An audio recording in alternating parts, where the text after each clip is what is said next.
Anjana Deore kitchen मध्ये तुमचं स्वागत आहे। हे बघा, ही पिवळी हळद, ही पांढरी हळद आणि अशी साफ करायची, असे तुकडे करायचे।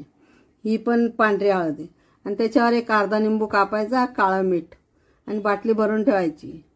सुंदर लागते, टेस्ट पण लागते, रक्त शुद्ध होतं आणि खायला तोंडाला चव येते। आता हे सगळं एकत्र टाकायचं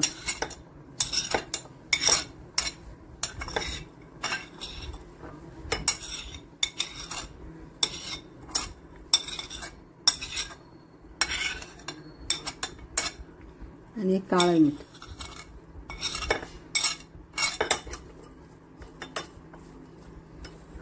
त्याच्यावर असं लिंबू पिळायचं। थोडं थोडं करून ठेवायचं, जास्त नाही करायचं। 2 दिवस पुरेल, बाद झालं परत करायचं। आता हे एकत्र केलं, मीठ टाकलं आणि हळदी, दोन्ही हळदी एकत्र केल्या आणि मीठ टाकून लिंबू टाकला।